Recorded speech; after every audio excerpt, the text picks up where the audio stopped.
К сожалению, есть и еще материалы на тему. 18 февраля президент США выступил в Майами с речью, посвященной Венесуэле. Я цитировала и упоминала уже некоторые пассажи.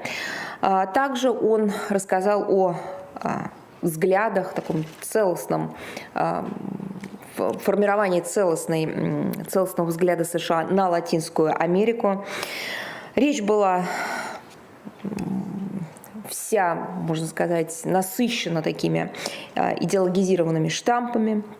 Он говорил и о закате социализма, грядущем изменении ориентации не только Венесуэлы, но и Кубы, Никарагуа, предстоящем, по его мнению, формировании в Латинской Америке однородного политического ландшафта.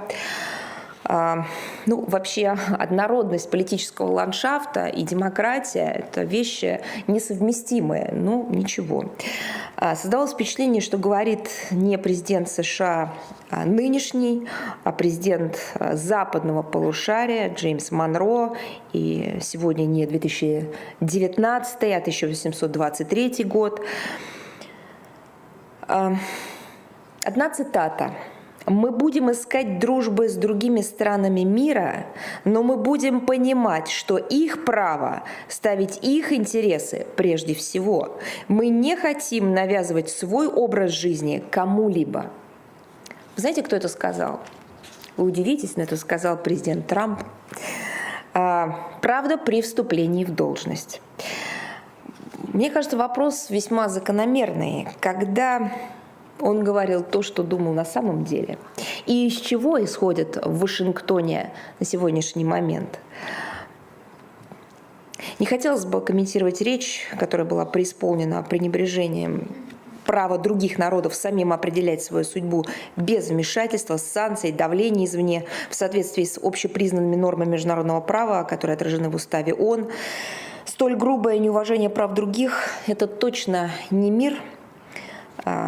И перефразируя от противного слова великого мексиканского политического деятеля Бенито Хуэреса. И дело не только в том, что внешнеполитический дискурс президента США был обращен преимущественно на внутреннюю аудиторию во Флориде, которая представляет выходцев из стран к югу от Рио-Гранде, от которых теперь, давайте говорить честно, зависят голоса на всех значимых для Белого дома выборах. К сожалению, сама латиноамериканская повестка дня Вашингтона снова стала в решающей степени формироваться ультраконсервативным лобби в Майами. И мы видим, сколь бесцеремонно там пытаются просто обесценить все те политические достижения, которых смогли добиться государства Латинской Америки и Карибского бассейна на пути выстраивания нового стиля межгосударственного общения в западном полушарии.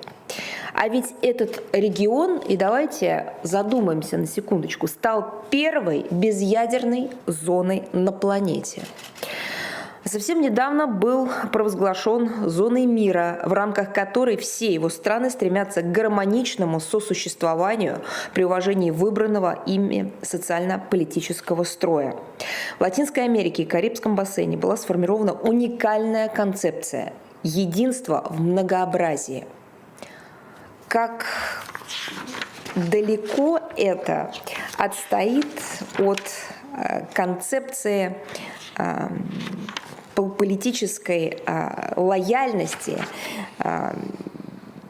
или политического единообразия, о котором говорят в Вашингтоне. Подумайте, политическое единообразие или единство и многообразие. Это, мне кажется, есть над чем задуматься.